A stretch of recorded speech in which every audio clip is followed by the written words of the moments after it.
Order! I call the Secretary, Gavin Williamson, to make a statement.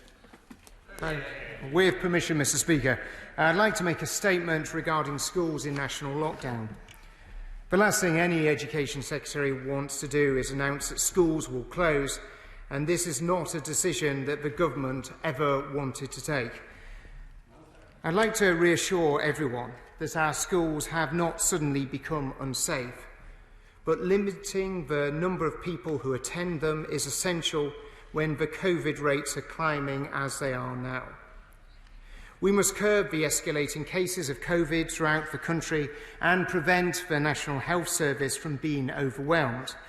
That is why today I am setting out the contingency plans I had prepared but that I had hoped never had to implement.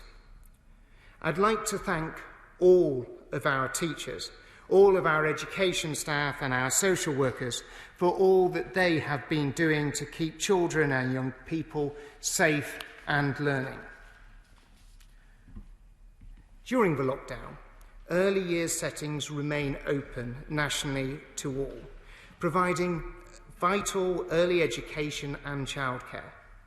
Schools will be open too for those vulnerable children and the children of critical workers. Those at university will predominantly study online, although there are a small number of exceptions, including those studying medicine, healthcare and education. Unwelcome though this latest lockdown is, and I'm very conscious of the real challenges that parents are facing with their children at home, we are far better placed to cope with it than we were last March. We are now better prepared to deliver online learning. This is an important step forward in supporting children to make the progress with their education that they so desperately need, and we'll also do what we can to help their parents. I'd also like to thank all of those parents and carers who are having to step up once more to take on the challenge of home learning. We have set out clear, legally binding requirements for schools to provide high-quality remote education. This is mandatory for all state-funded schools and will be enforced by Ofsted. We expect schools to provide between 3 and 5 hours teaching a day, depending on the child's age. If parents feel their child's school is not providing suitable remote education, they should first raise their concerns with the teacher or head teacher, and failing that, report the matter to Ofsted. Ofsted will inspect schools of any grade where it has serious concerns about the quality of remote education being provided. We have also significantly stepped up the digital support we are providing to schools and parents. The fantastic Oak National Academy continues to provide video lessons for all ages across all subjects, and yesterday the BBC announced it will be delivering the biggest push on education in its history, bringing 14 weeks of educational programmes and lessons to every household in the country. Our delivery of laptops and tablets continues apace. We've purchased more than 1 million laptops and tablets and have already delivered over 560,000 of those to schools and local authorities, with an extra 100,000 being distributed this week alone. By the end of next week, we'll have delivered 750,000 devices. We're also working with all of the United Kingdom's leading mobile network operators to provide free data for key educational sites. We're very grateful to EE, 3, Tesco Mobile, Smarty, Sky Mobile, Virgin Mobile, O2 and Vodafone for supporting this offer. We've also been delivering 4G routers to families who need to access the internet. Another area where we have learnt lessons is on exams. Last year, all 4 nations of the United Kingdom found their arrangements for awarding grades did not deliver what they needed, with the impact felt painfully by students and their parents. Although exams are the fairest way we have of assessing what a student knows, the impact of this pandemic now means that it is not possible to have these exams this year. I can confirm that GCSEs, A-levels and AS-level exams will not go ahead this summer. This year we're going to put our trust in teachers rather than algorithms. My son would be really pleased. The department and Ofqual had already worked up a range of contingency options. While the details will need to be fine-tuned in consultation with Ofqual, the exam boards and teaching representative organisations, I can confirm now that I wish to use a form of teacher-assessed grades with training and support provided to ensure these are awarded fairly and consistently across the country. I know students and staff have worked hard to prepare for the January exams and assessments of vocational and technical qualifications, and we want to allow schools and colleges to continue with these assessments where they judge it is right to do so. No college should feel pressured to offer these, and we will ensure all students are able to progress fairly, just as we will with VTQs in the summer.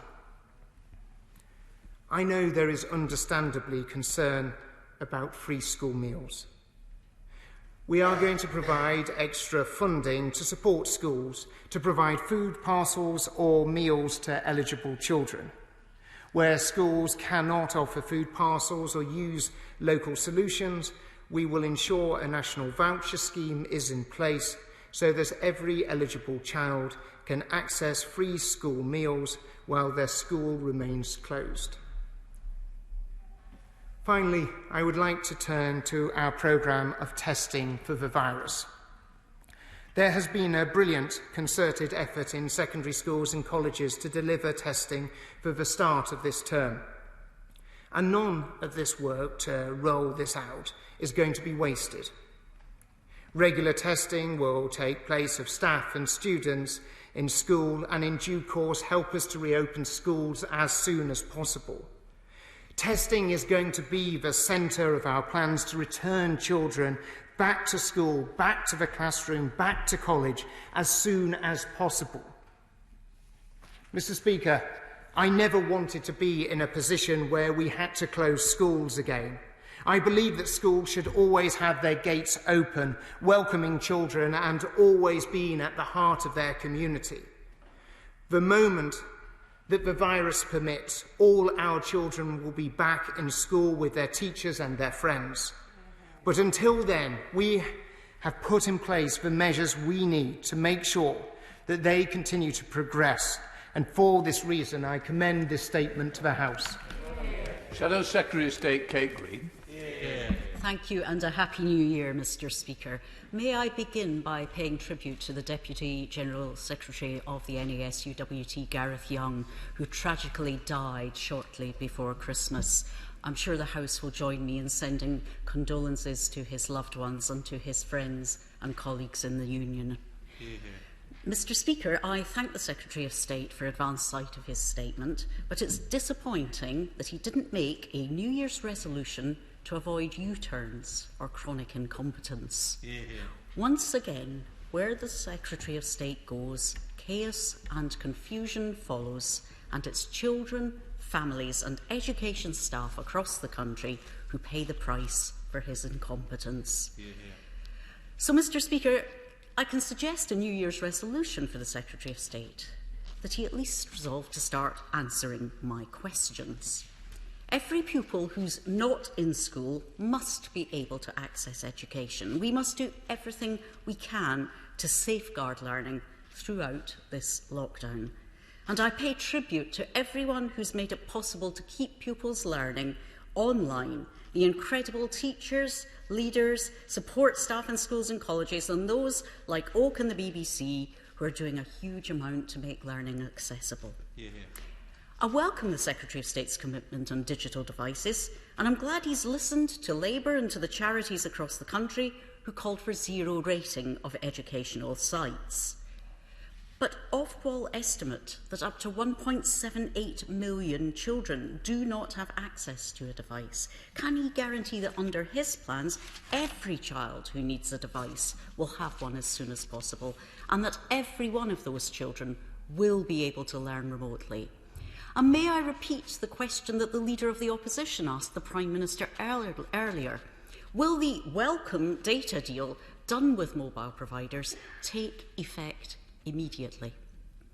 I welcome his comments on free school meals, and I hope he can guarantee that every child eligible for this support is already receiving it. If not, can he assure me that within days they will do so? Mr. Speaker, months ago, the Education Secretary gave a cast-iron commitment that exams would go ahead. At that moment, we should have known they were doomed to be cancelled. I wanted exams to go ahead fairly, but I was always clear that there must be a plan B if that was not possible. For months, there was no sign of any such plan, although the risk that exams couldn't happen has always been predictable. The Secretary of State says he will be providing support to teachers to award grades. Can he tell me when they'll receive the support, what form it will take, and confirm that it will be available in all schools? And can he tell me exactly what will be done to ensure that all grades are fair, consistent, and support pupils to move on in their education or employment? I heard what he said about technical and vocational exams.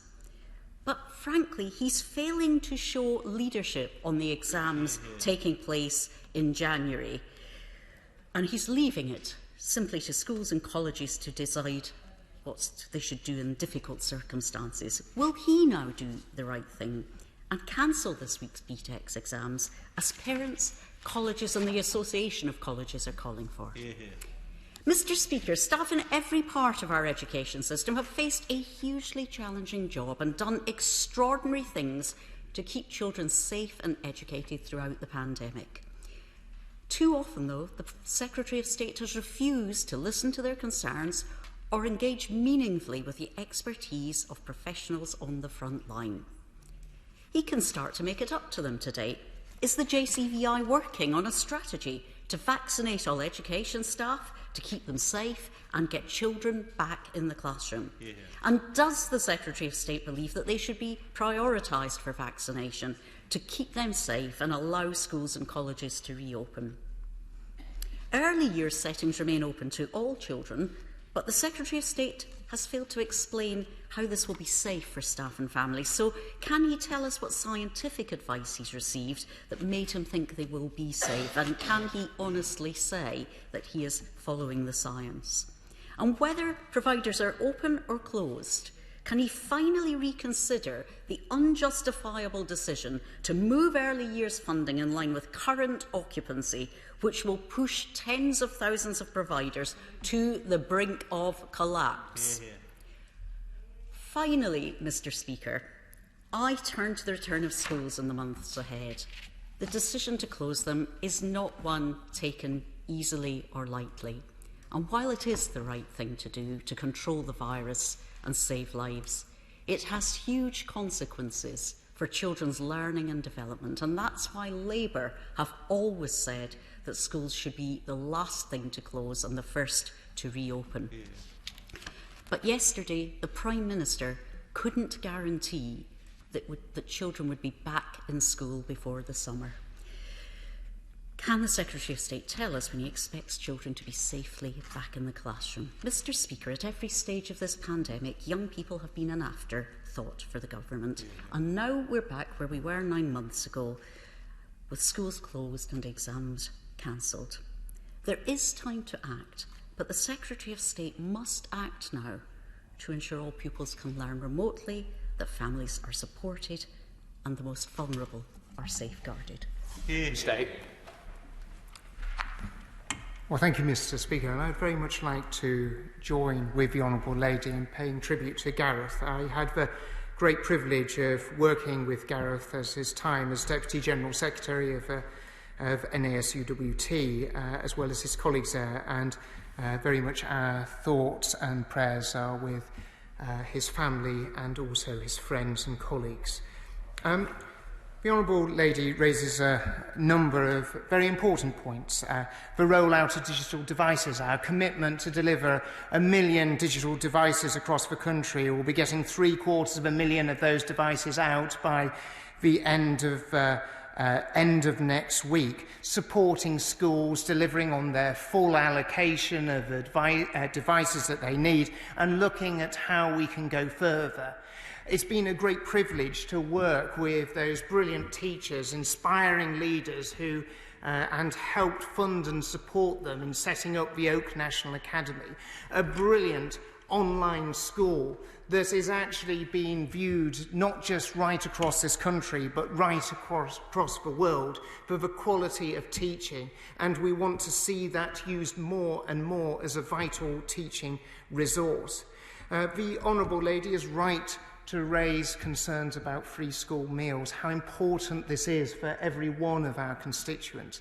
And that is why we're putting the funding and support in place, because there's many parts of the country where it will be best for those schools and they want to deliver those free school meals themselves. In other parts of the country, they won't be able to do that and will want to do it as part of a national voucher scheme. That is why we'll be standing that up over the next few days and making sure that schools are not out of pocket, but most importantly of all, that children and families are supported at this incredibly difficult time. And she asks about whether there'll be support for teachers in terms of the training and the guidance and the help across the country as we move to teacher-assessed grades, and I can absolutely confirm that that will very much be the case. We've always been aware that there could be a situation where we would not be in a position to be able to proceed with examinations. But we've always had a clear view that the best way of assessing children is through examination. So I will not apologise for being enthusiastic to ensure that we have been able to be in a position to roll out exams. But we do recognise where we are as a result of this pandemic, we have to take a different course, and that is why we're taking the route that we are. And the Honourable Lady raises about technical and vocational qualifications. And as the Honourable Lady will know, it's very important that we give colleges, schools and providers, all providers, including independent providers, training providers, the flexibility. Because there's a lot of young people who will actually need to complete some of their professional competency qualifications in order to take up work and job opportunities, whether that is those who are doing electricians courses or gas courses, where they actually do have to do practical assessment in order for them to be able to get the qualifications to take the work and the jobs and the opportunities that we want to ensure that the door is kept open for them. So that is why we've taken the decision to give providers the discretion, because they will be the ones who best and most accurately understand the needs of their students and those who need those qualifications, possibly to be able to progress into a job that they wouldn't able to do if they didn't have that option. The issue of vaccination.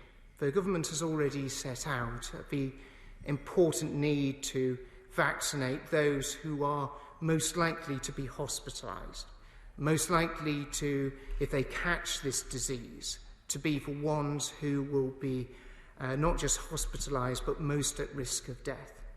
But like her, like everyone in the education community, I very much want to see all those who tirelessly every single day through the week and every week keeping schools open for those children of critical workers and vulnerable children, for making sure that when we people are getting vaccinated when schools are fully reopened again.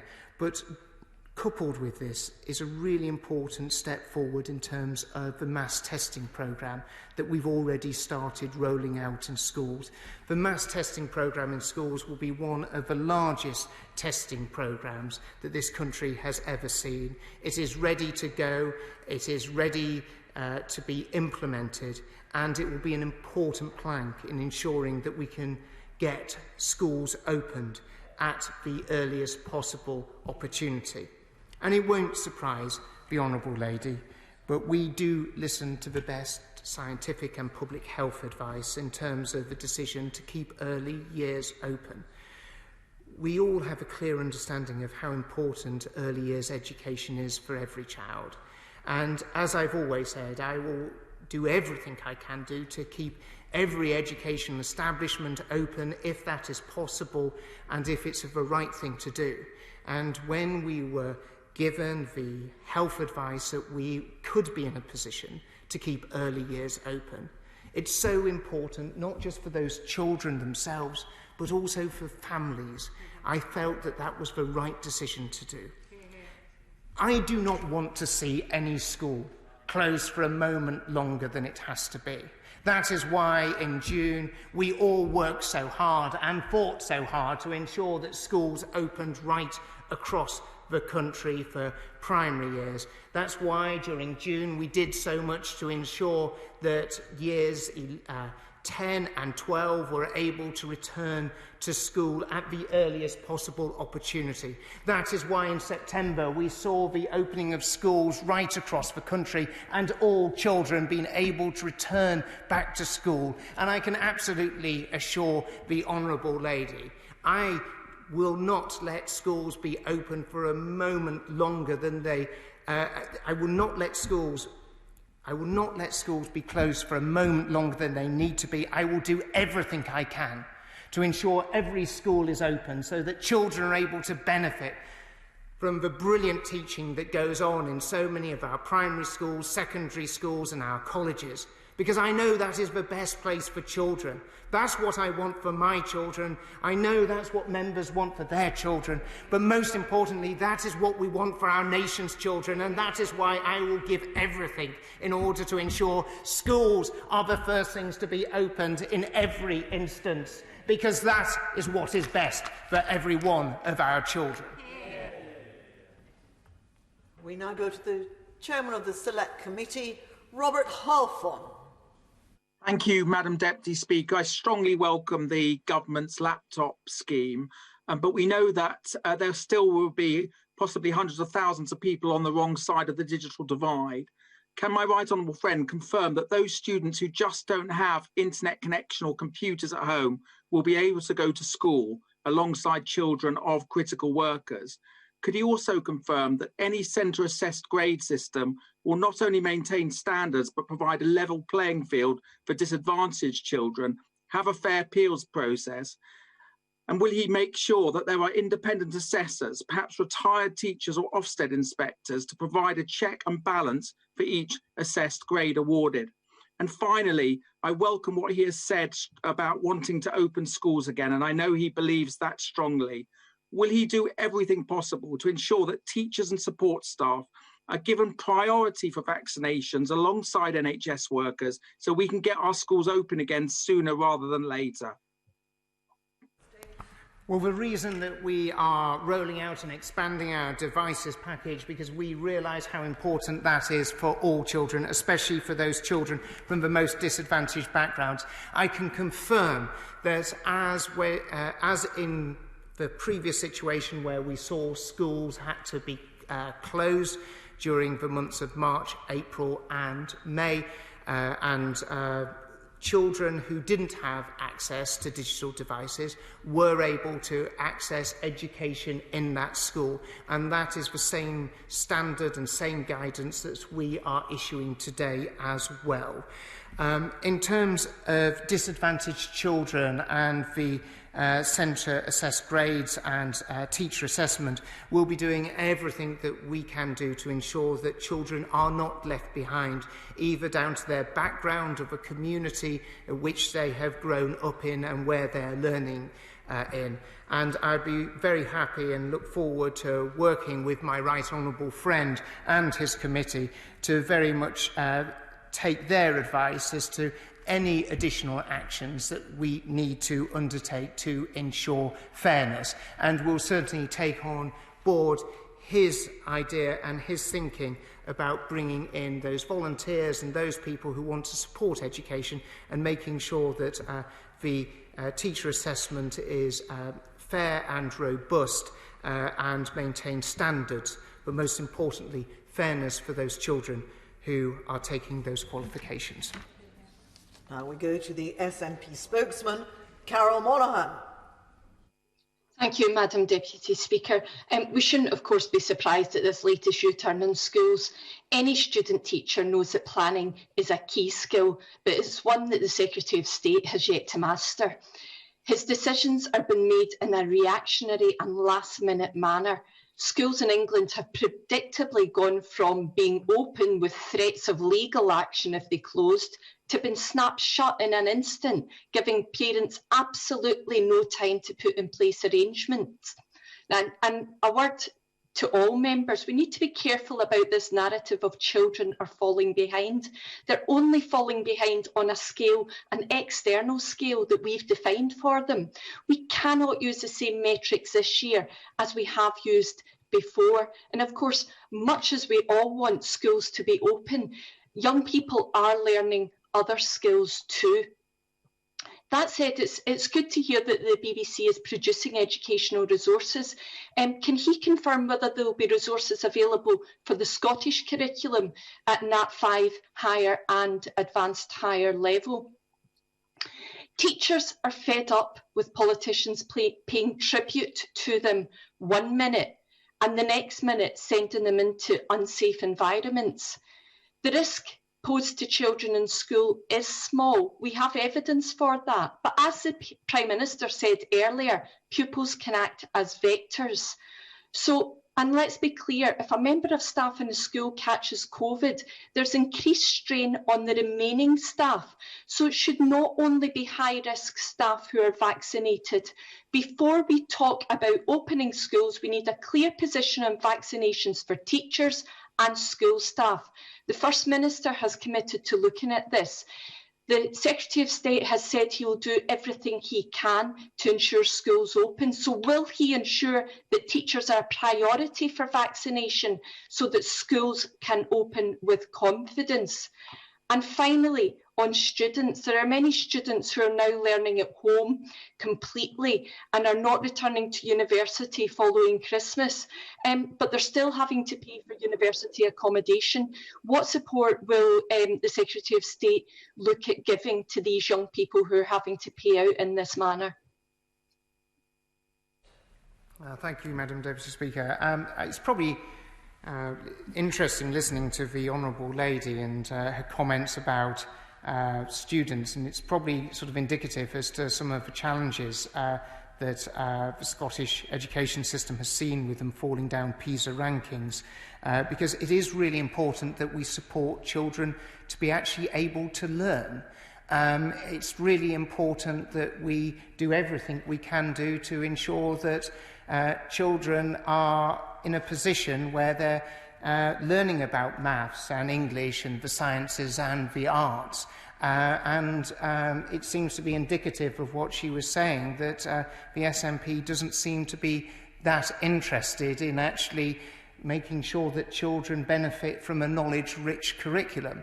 I'd be happy to get in contact with the Director General of the British Broadcasting Corporation on the points that she raised, and I will write back to her with those details on that. And of course, it's always a privilege to work with colleagues across all nations of the United Kingdom, and it's really important that we share what works well and what works best. And of course, I would always be happy to work with her. We've extensively funded the Oak National Academy, which has an incredibly rich curriculum resource, and I noticed from the latest figures is used by a lot of students in Scotland as well as in England, and I'd be very happy to share some of the work that we're doing to help support students in Scotland as well as students in England as well.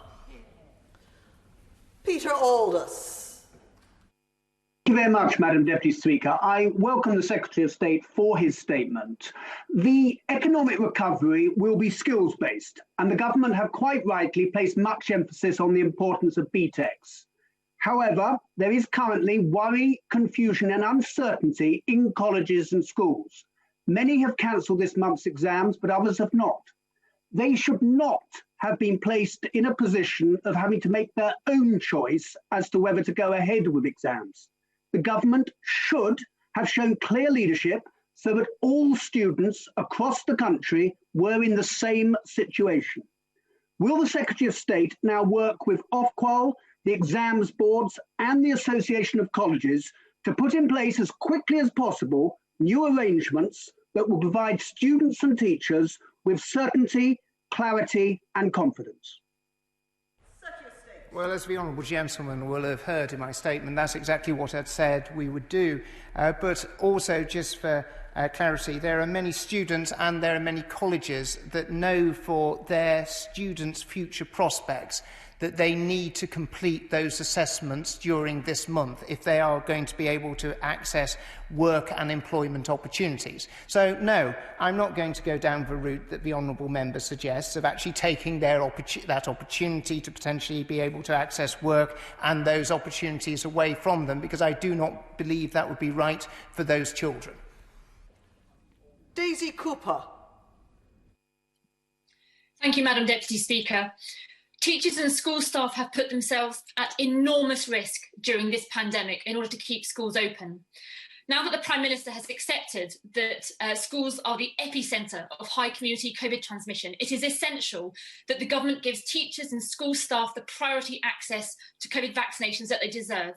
So will the Secretary of State look at adding them to Category 7, as this would make teachers and school staff a top priority for vaccinations after all those who are 65 years of age and over, all those who are clinically vulnerable and our NHS and social care staff?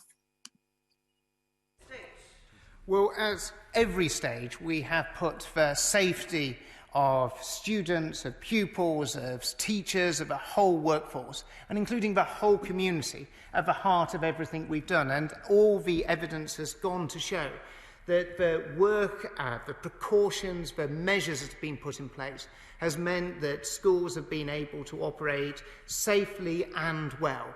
But we will constantly work with the whole sector to ensure every measure is undertaken to ensure that that continues. That is why we're ready to roll out a mass testing programme, delivering millions of tests right across the board. This will be happening in schools as they welcome the children of critical workers as well as vulnerable children into them. But when schools fully return, when they're able to welcome all children back, the testing regime is going to be at the centre of that return. Dr. Luke Evans. Thank you, Madam Deputy Speaker. And I understand why there is a cancellation of GCSEs and A-levels. And I'm pleased to hear him talking about in the substitute system, it will be robust and fair. But what can you do to confirm for the young people of Hinckley and Bosworth that students will be rewarded for how they perform, that they're not disadvantaged by the school they've gone to, and also the teachers who are performing these assessments have buy-in and ownership of what they are doing in the current situation? My honourable friend raises a really important point, and the great advantage that we do have is we have the opportunity and the time to roll out extensive training, guidance and support for those teachers in terms of making that assessment to ensure that it is accurate and fair and reflective of the abilities of that child. That is what we're going to be doing. That is what we're going to be undertaking with schools over the coming months, and we endeavour to ensure that teachers and all those working in the education system are supported in his constituency as they are right across the country. Rachel Hopkins. Thank you, Madam Deputy Speaker. It was irresponsible of the government to announce the cancellation of GCSE and A-level exams, and to say nothing about BTEC exams without any details of an alternative plan being agreed. Students and their families in Luton South have already suffered greatly over the last 9 months and are deeply anxious about this continued uncertainty that's being created.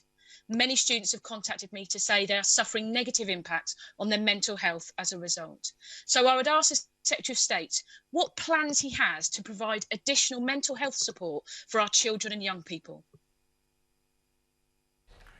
Well, of course, one of the great advantages that we've had with schools being back all the way through the latter half of last year is actually teachers and those working in schools have been in the best possible place to assess and work with children and have the best understanding of some of their needs and some of the problems that they have, including mental health challenges, and we'll be working with the education sector to best support them in terms of actually supporting. We've already taken a number of actions to supporting schools and education settings with children who have been suffering mental health problems as a result of COVID and as a result of being out of school, and we'll continue to do that and step up those measures over the coming months. Marco Longhi. Thank you, Madam Deputy Speaker, and can I thank the Secretary of State not just for the statement he has made, but also for the huge effort he must be putting in trying to balance conflicting priorities. So as a father to an A-level student who was hoping to take her exams this year, I can relate to the anxiety so many young people and their parents must feel in Dudley North and across the country due to the uncertainty of the situation. Can my right honourable friend assure me that he will make every effort to remove this uncertainty by bringing clarity at the earliest opportunity so students can better focus on their studies and teaching staff on the best approach to support them? As my own daughter, who is was due to be taking her own GCSE exams later on this year, I can absolutely assure my honourable friend that I very much hope the statement today has given a clear sense of certainty and direction of where we're going. We will also be following this up with further detailed consultation by Ofqual that will be launched next week. It will be a 2-week consultation period that Ofqual will be leading, and it's very important that we do get feedback from the sector in order to be able to ensure that the details of this policy are properly understood and work best, not just for schools and colleges, but most importantly for those who are receiving the grades. Mike Amesbury. Thank you, Madam Deputy Speaker. Given that the company Computer Centre awarded the £96 million contract with no deliver all the laptop kits to vulnerable children in the first lockdown, why is the Secretary of State sticking with Tory party donors from this company this time? Well, I'd like to take the opportunity to pay tribute to Computer Centre, who have done an amazing job of distributing hundreds of thousands of devices right across the country.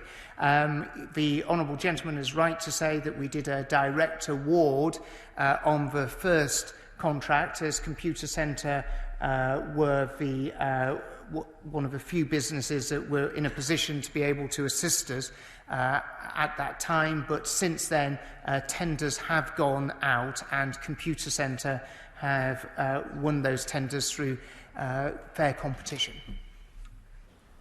Kevin Hollenrigg. Thank you, Madam Deputy Speaker.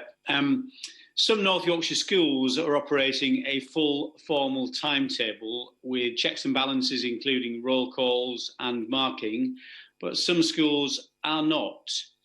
Does my right honourable friend agree that all schools should use this kind of best practice to make sure students work as hard and as effectively remotely as they do when they physically attend school?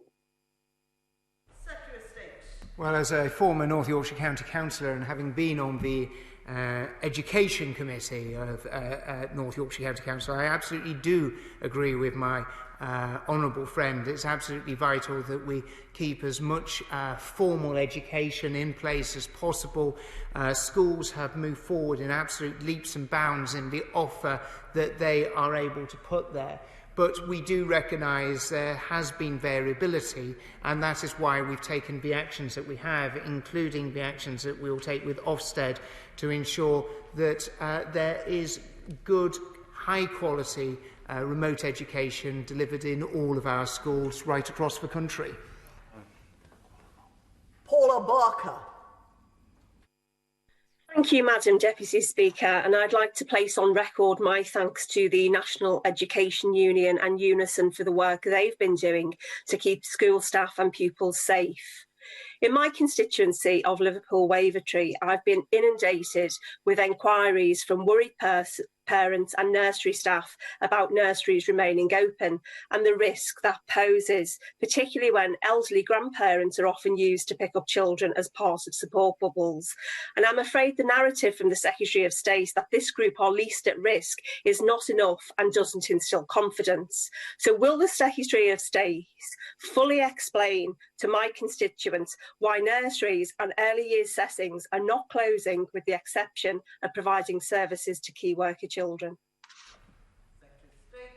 Well, early evidence from SAGE has showed that early years provision had a smaller relative impact on transmission rate than primary schools, which in turn had a smaller relative impact than secondary schools. So that is why the decision was taken. And the Honourable lady mentions the National Education Union, and I'd like to thank both National Education Union and Unison for recognising the fact that the action that they took and the advice that they gave their members on Sunday was incorrect, and that they have withdrawn that advice. It was the wrong advice, and I'm glad that they have reflected upon it and recognised it was the wrong advice. Tim Lawson. Thank you, Madam Deputy Speaker. Ministers will know how bitterly disappointed I was when schools were so abruptly closed because of the impact on mental health, the attainment gap and safeguarding. So to give certainty and to enable schools to plan ahead, will the Secretary of State make the February half-term the default target date for return, barring any new crisis? And for those schools remaining open for key workers and vulnerable children, can we make sure that this time they are not turning away children on EHC plans, in particular on the basis that schools couldn't safely look after them, as I'm already hearing complaints from parents that their children who are entitled to attend are being placed on waiting lists? My honourable friend is absolutely right to point out that children on an EHC plan are entitled and should be allowed into school and receive that care and support that school provides those incredibly important children. So absolutely, categorically make that totally clear to all schools and to all colleges as well. I would like to see schools open tomorrow, as my right honourable friend would know. I never want to see schools in a position where they're not able to welcome children, but we have had to take this incredibly difficult decision. I want to see all schools opening on the 22nd of February, but we obviously do have to take into account the scientific and health advice. But certainly, from a department's point of view and from a schooling point of view, every one of us is working towards welcoming all children back on the 22nd of February, but we obviously continue to have to listen to the advice of both the scientific and public health community as to how we continue to beat this virus. Sarah Olney. Thank you, Madam Deputy Speaker. The Secretary of State has made a timely decision to scrap GCSEs, AS levels and A levels, and I very much hope that we can avoid the heartache that some of my constituents suffered last year when their algorithm-adjusted grades caused them to miss out on university places that they had worked so hard for. This year, since exams are not being sat or needing to be marked, there is no need to delay announcement of grades until August. An earlier announcement will help students and parents to plan their next steps, universities to manage a fair admissions process, and will also leave time for appeals and resits. So will the Secretary of State, in his discussions with Ofqual, consider bringing forward the date at which assessment grades are released? I think the Honourable Lady raises an important point, and it's something that I've already raised in discussions with Ofqual. We obviously have to make that judgment call in line with the whole system, and we don't want the whole system of awarding to be dictated by the date where youngsters get their grades, but it will be one of those issues that are in active consideration because, as the Honourable Lady says, it gives students more time if there is a need for appeals, and also gives them more time to make the best choices for them and for their future. Andrew Rossendale. Madam Deputy Speaker, the Secretary of State should know the incredible dedication and self-sacrifice shown by teachers and staff throughout Romford and Havering since the start of this pandemic. Their determination to reorganise the schools to keep everyone safe and continue to provide the highest standard of education must be commended. But with schools now closing as part of the lockdown, they will have to do everything they can to move classes for the majority of students online to minimise the impact on their education. However, as in-person teaching will still be going ahead for vulnerable children and the children of critical workers, would my right honourable friend please clarify whether only one parent or both need to be critical workers in order for their children to continue to attend school in person? Well, I'd very much like to join my honourable friend in paying tribute to not just the teachers in Romford, but all those support staff who open up the schools, welcome the children as such an important part of the fabric of that school community. So very much like to join him in that. And in answer directly to his question, it is one parent who is, if they're a critical worker, it's deemed that they would have access to that school place for their child. Lillian Greenwood. Thank you, Madam Deputy Speaker. Many of my university student constituents have contacted me because they're desperately worried about the impact COVID restrictions are having on their learning, on their research, their educational success, their future careers, their finances, and their mental health and well-being. Does the Secretary of State believe it's fair for them to continue to be paying full fees and full rent when they aren't receiving the university experience they expected? And what will he do to support those students, especially those facing financial hardship? The Honourable Lady will probably be aware that just before Christmas the government announced additional support for students at universities in terms of an extra package to help those youngsters that are most vulnerable, and we'll continue to work with the sector to look at how best we can support students and the sector as a whole. Jonathan Gullis. Thank you, Madam Deputy Speaker. I can't hide my disappointment and sadness to see school gates closed to so many students from across Stoke-on-Trent North, Kidsgrove and Torque. Remote learning has many challenges, from unsuitable learning environments to no online connectivity and not having the necessary digital devices. So will my right honourable friend continue discussions with me and the Minister for School Standards in order to get textbooks distributed to pupils from disadvantaged backgrounds so they don't fall victim to the digital divide whilst learning remotely? Well, I've asked officials to organise a meeting between my honourable friend, the Minister for School Standards, and myself for next week in order to be able to discuss this. We all recognise what an important role textbooks play in terms of helping and supporting learning, and actually some of the brilliant work and investment that has been made in terms of producing exceptionally high quality material in textbooks. And I look forward to meeting him next week to discuss ideas about how we can get this distributed, especially into some of the communities that are most disadvantaged across our country. Paul Blomfield.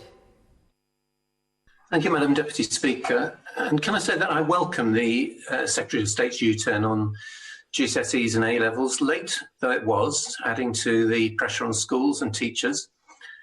I'm sorry, though, that his approach on BTECs appears to be an afterthought and an abdication of responsibility. But can I ask him about primary assessments? Because does he accept that proceeding with SATs this year would place an unnecessary and pointless burden on schools?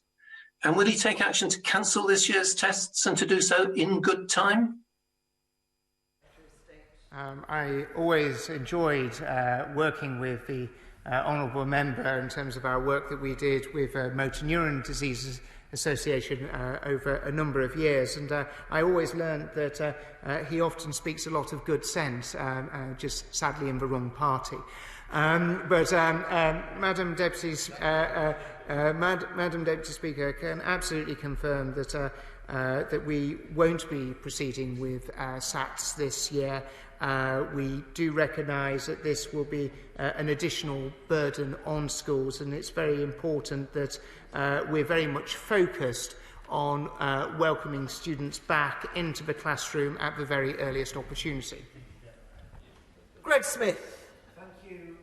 Deputy Speaker, I very much commend my right honourable friend for the work being done to roll out online learning, but for a significant proportion of my constituents there's a small practical problem that up to 13% of households either have very slow or no access to broadband at all, and mobile data is also non-existent in many villages. So what practical support can my right honourable friend offer for those pupils living in such households, competing against other members of the household trying to work or learn with no or little broadband? This is an incredibly challenging problem for many people living in rural communities, and I'd be very happy to meet with my honourable friend to discuss as to what further measures that we could take. I'm beginning to think that some of the additional resource of textbooks and other resources that can be maybe made available to families and communities which have these acute problems, and it isn't something that we're going to be able to work around in terms of a technical solution, that there may be other routes forward. But I will ask my department to organise swiftly a meeting between himself and myself to discuss this issue and any other educational issues in his constituency. Dr. Lisa Cameron.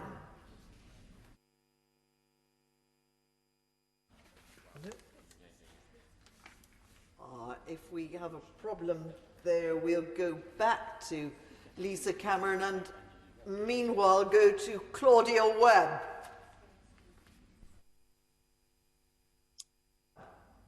Thank you, Madam Deputy Speaker. The pandemic has highlighted the injustice of tuition fees. Students are incurring on average of 57,000 worth of debts to be isolated in university halls and be restricted to online learning. Yet even beyond this, education must be a universal right, not a costly privilege. The last decade of extortionate tuition fees have saddled young people with debt, deterred working class people from gaining a higher education, and reduced our universities to profit-seeking businesses. Will the government take this opportunity to support students by refunding rents, scrapping tuition fees and cancelling student debt for good? Well, the statistics would actually bear out something rather different to what the Honourable Lady said. We've seen a massive expansion of the university sector, with more young people going to university than ever before. But also, if the Honourable Lady took the time to look at the statistics and the facts, as against maybe just not basing her question on the statistics or facts, she would actually discover there's more children from the most disadvantaged families going to university, often for the first time in that family, than ever before. That's something this party should feel incredibly proud of, and I would like to see even more youngsters from the most deprived backgrounds going to some of our best universities in the country. We'll go back to Dr. Lisa Cameron. Many thanks, Madam Deputy Speaker. Dr. Adrian James, President of the Royal College of Psychiatry, has now described the COVID-19 pandemic as the greatest threat to mental health since the Second World War. As chair of the Health All-Party Parliamentary Group, I've been receiving concerned emails from parents right across the United Kingdom regarding mental health. So given that children have experienced isolation, trauma and for many bereavement, will the Secretary of State now take the opportunity to announce ring-fenced funding for a much needed mental health and wellbeing strategy for children? Well, I'd like to thank the Honourable Lady for raising such an incredibly important point, and it would be a great opportunity to meet up with herself and other members of the all-party parliamentary group to maybe actually discuss some of these wider issues that we don't just face in schools in England, but of course face schools across the whole of the United Kingdom. And there's been various different initiatives, some UK-wide for the higher education sector that universities have done so much on, but also initiatives in England, Scotland, Wales and Northern Ireland. And it'd be really good to have a four nations approach about how we support young people with the real challenges of mental health. And I look forward to having that discussion with her, because I know that she feels passionately about this issue, as so many members of this House do. And it's very much a cross-party issue. And I very much hope that we can find some cross-party solutions on how we can best support our young people. Bob Stewart. Thank you, Madam Deputy Speaker. Happy New Year to you. Could I ask my right honourable friend about early learning? The Honourable Lady for Liverpool Wavertree has already raised the point, but I would rather like my right honourable friend to explain why in Bromley early learning centres, semi-schools really, are still open. And they have a real problem because all of them are privatised and there's a certain loss of income too. So it is a problem. So could I ask my right honourable friend, not that I dispute what he's going to say, could I ask for an explanation of why these places are open when primary schools are not? Well, at every stage, I'd like to assure my honourable friend that at every stage we'll go above and beyond to keep education settings open. The Prime Minister has, Madam Deputy Speaker, many times outlined the government's commitment and priority of education. So if we're able to keep a sector of the education system open, because we know such enormous benefits are accrued, not just to the children that are in, whether it's a nursery, early years setting, or whether it's in the classroom in a primary school or secondary school, are so incredibly great. But it's also incredibly important for parents as well, and to families who often rely on those nurseries and those early years settings as well as schools in terms of supporting them. So when the advice came through, and just to reiterate it, that the early evidence from SAGE showed that early years provision had a smaller relatively impact, much smaller relative impact on transmission rates in primary schools, which again had a much lower relative transmission impact than secondary schools. We felt that it was the right thing to do, because it isn't, yes, it's about supporting the children, but it's also about supporting the families as well. Alison McGovern. Thank you, Madam Deputy Speaker. We all want children back in school as soon as possible, so why don't we work together to try and make that happen? With that in mind, could the Secretary of State tell me when he last met teachers' unions and what practical steps he agreed with them that the department would take, for example, acquiring more space for schools so that children and teachers can spread out? What steps did he agree to make schools even safer so that we can get children back in school as quickly as possible? I think the Honourable Lady is absolutely right. I think where there is a shared commitment to see schools open, it's really important to work together. And I regularly meet, lots of organisations, including trade unions, on a very regular basis. I'm afraid nowadays we don't get to meet physically, and of course it is all online, but we have regular meetings, and I only just in the last week have had the opportunity to speak with a number of union leaders. Gagan Mohindra. Thank you, Madam Deputy Speaker. Happy New Year to you and everyone else at the House. For those students due to have sat GCSEs, ASs and A-levels later this year, we've had to make the difficult decision to cancel the exams, which will undoubtedly cause a great deal of anxiety. Can my right honourable friend assure me and the House that his department will make every effort to provide them with the vital clarity they will need in the weeks ahead? Well, I know that my honourable friend has been sort of a great champion in terms of defending his schools and actually doing everything he can do to ensure that parents in his constituency benefit from being able to have access to their schools. But he raises an important point about the clarity. I hope that what we have set out today brings a lot of clarity for further detailed consultation that Ofqual will be rolling out. The early part of next week will be the next stage in terms of consulting schools as to these next steps, and we recognise that when that is fully completed, it's really important that we're supporting schools, the teaching profession, and of course colleges and lecturers in terms of those next steps in the awarding of grades in summer for A-levels and GCSEs and other vocational and technical qualifications as well. Rebecca Long-Bailey. Thank you, Madam Deputy Speaker. Despite serious safety concerns, we're told that BTECs were still going ahead yesterday, only to be told late last night that it was simply up to schools and colleges to decide if it was safe or not. The Secretary ignored education unions and organisations when they repeatedly told him it wasn't safe to fully open schools, colleges and nurseries on Monday.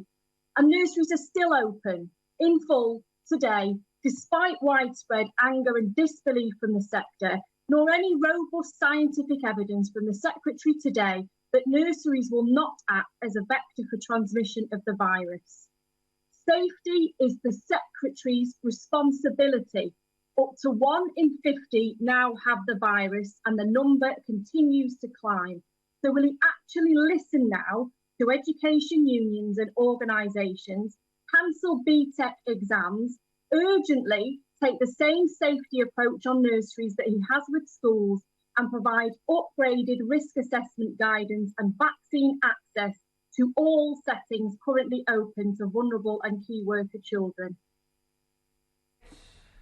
Well, Madam Deputy Speaker, can I just say what a delight it is to have the Honourable Member for Stretford and Urmston as Shadow Secretary of State, because at least she seems to be enthusiastic about actually having children in schools, colleges and other settings, unlike the previous Shadow Secretary of State.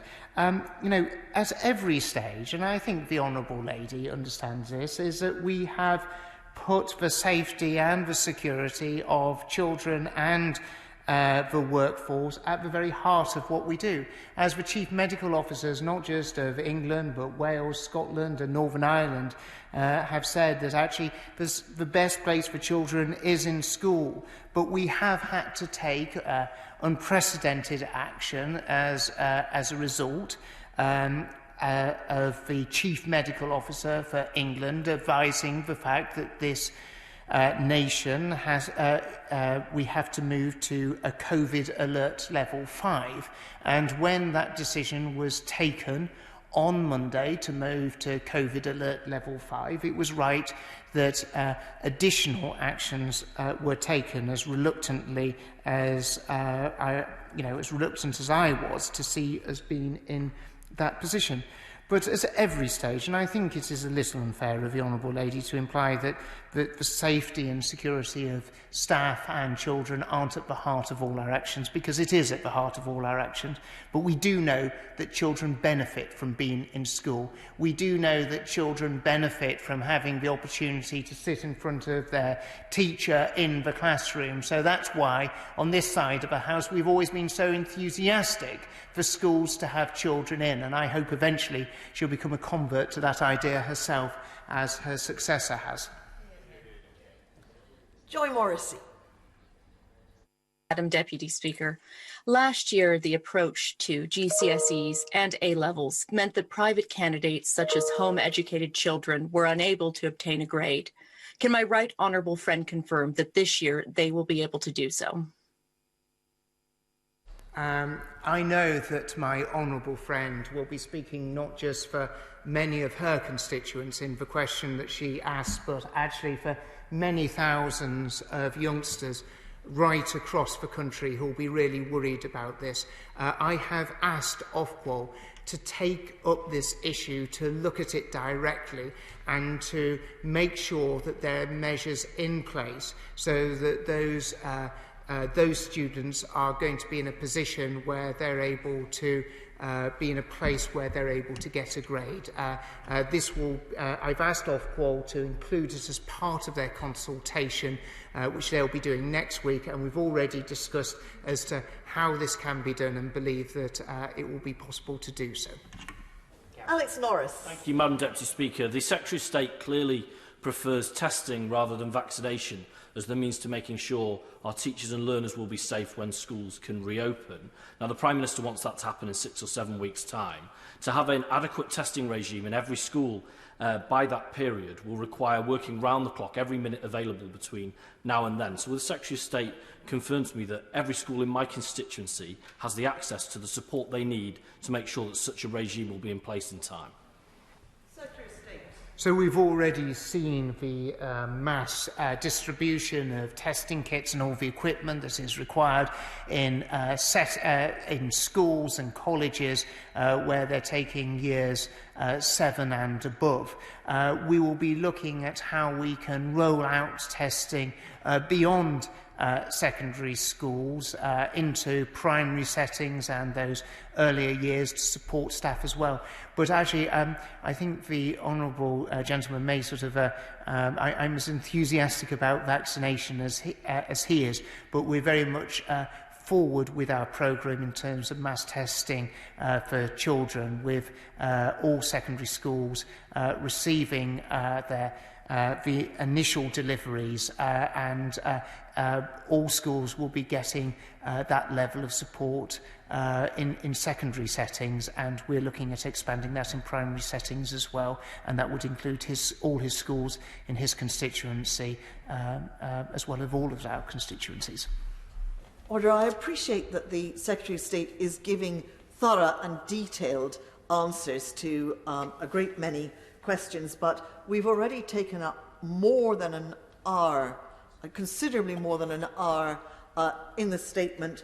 I still have 13 more people to participate, and I would like to give everyone the chance to ask their question, but I must ask them to not make speeches or statements, just ask a question, and if it's a short question, then the Secretary of State will be able to give quite a short answer.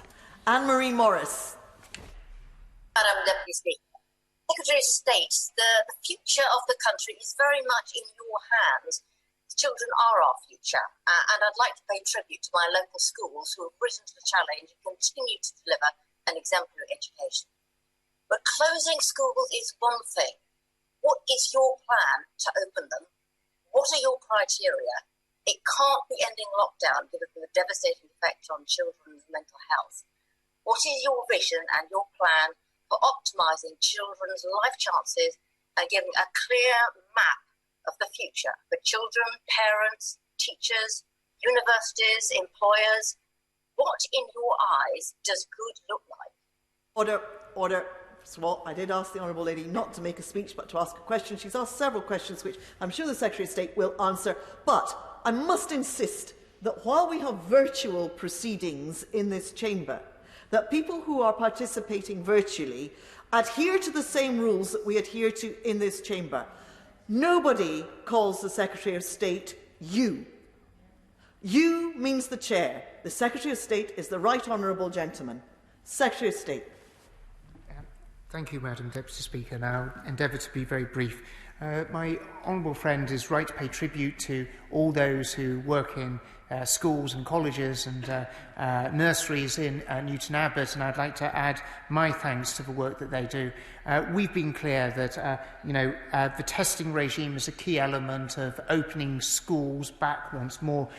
We do rely on the pressure that currently the NHS is feeling to start to be lifted. That is one of the key reasons as to why we had to take the difficult and unpalatable decision to close schools.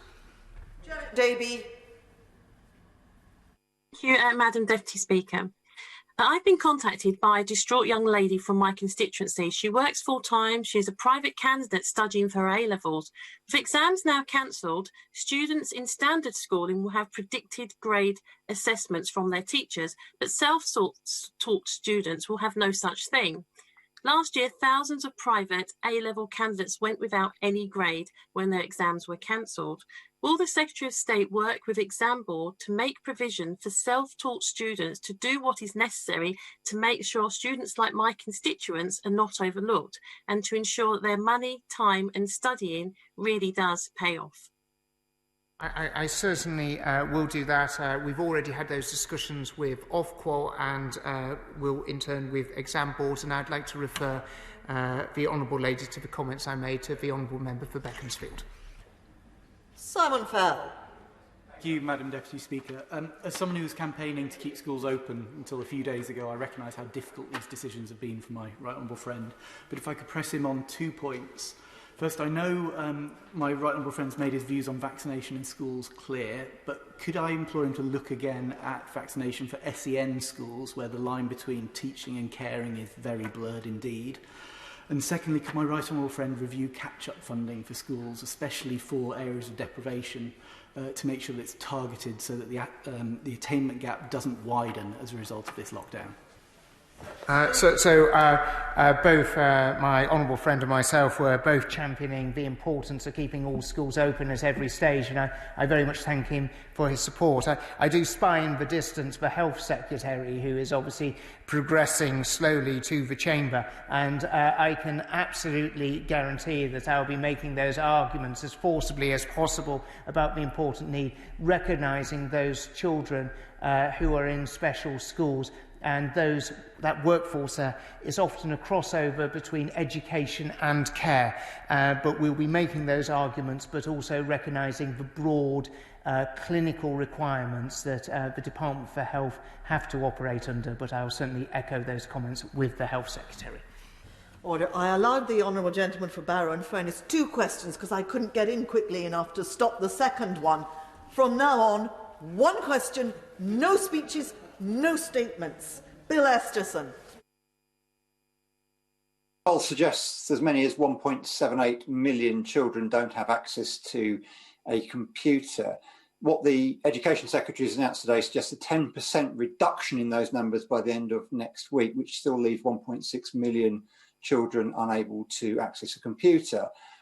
Bridging the digital divide is essential. So when are that 1.6 million going to receive their laptops and the 900,000 children who don't have data access as well?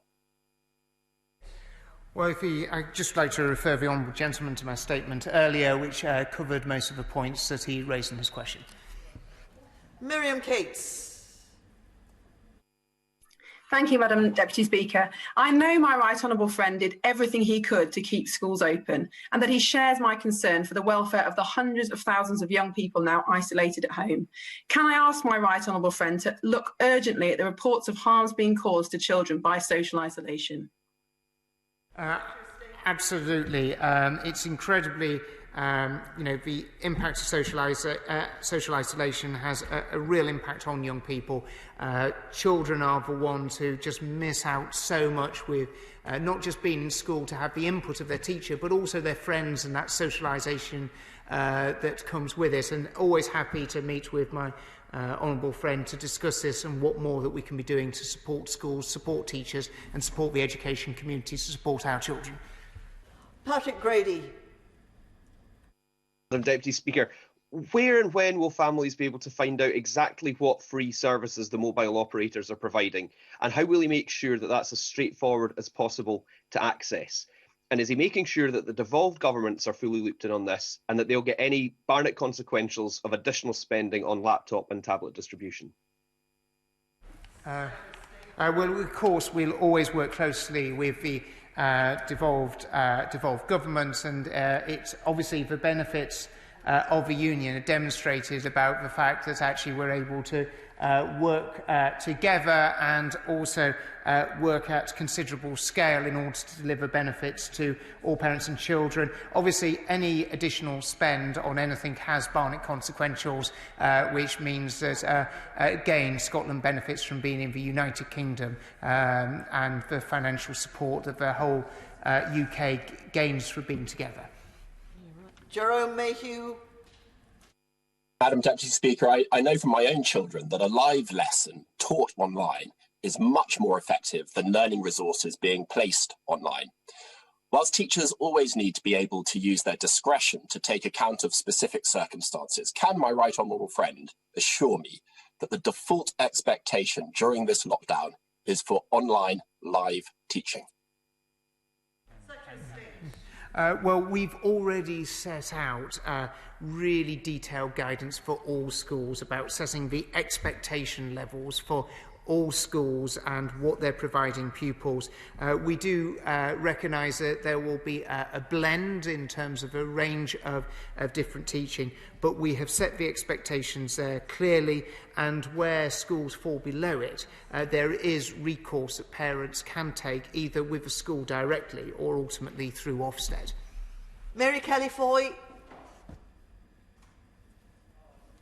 Speaker, as students have been advised not to return to university for the foreseeable future, most will be left paying for accommodation that they cannot use. It's clearly unfair that students renting private accommodation will be left thousands of pounds out of pocket, and the government's miserly £20 million contribution to the University Hardship Fund obviously isn't enough. Does the Education Secretary agree that the government has a responsibility to refund students their accommodation costs?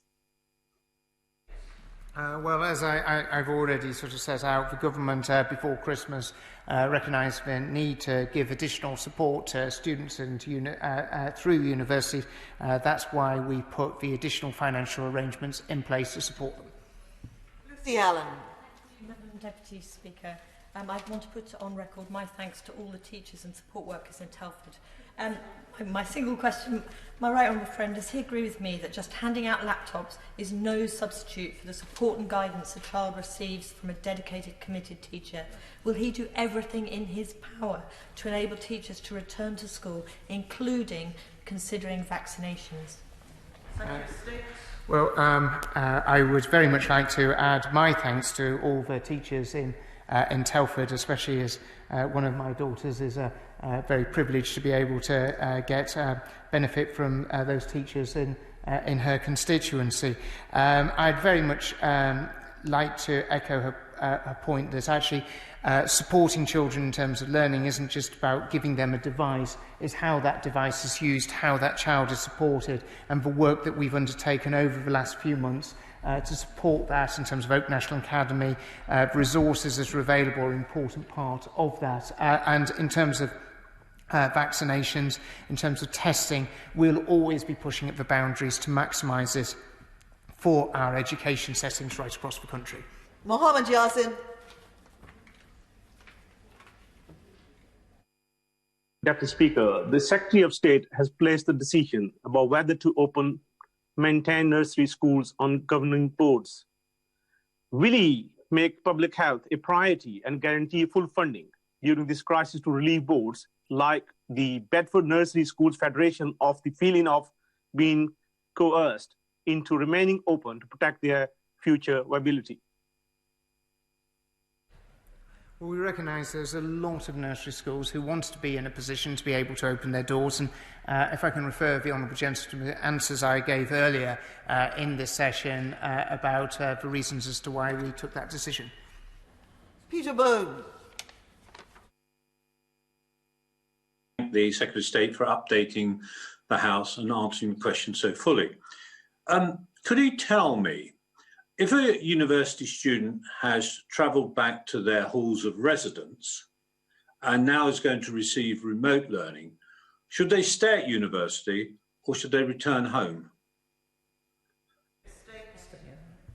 We would encourage that university students to stay as to where they are in order to be able to conduct their remote learning. Though obviously universities who aren't doing practical subjects shouldn't have returned back to university at this stage. Vera Hobhouse. Students in Bath and across the country feel massively let down. They are paying full tuition fees on top of rent for accommodation they are not allowed to live in. We've just heard the answer from the Secretary of State, and I am aware that this question has been asked several times this afternoon already, but we haven't had a proper answer yet. Will the Secretary of State now commit to the rapid implementation of a review of this academic year with the power to make recommendations for financial compensation? I would refer the Honourable Lady to the answer I gave some moments ago. Nusrat Ghani. Madam Deputy Speaker, I share my right honourable friend's concern over schools being closed, especially for children in Wilden who do not have access to technology. Can my right honourable friend double confirm that those children without access to tech are now seen as vulnerable and they can immediately access physical education, attend school, and they won't have to jump through hoops to be able to get into school? I can absolutely confirm that. That was issued out in our initial guidance on school closures back in March of last year, and we have repeated that self-same guidance sort of all the way through, where schools have been in an unfortunate position because we have had to recognise that, during, the latter stages of last year, there were schools that were closed, and even during that time, children who didn't have access to that type of education were able to access education settings. Thank you. In order to allow the safe changeover of colleagues in the chamber, I will now suspend the House for 3 minutes. Order.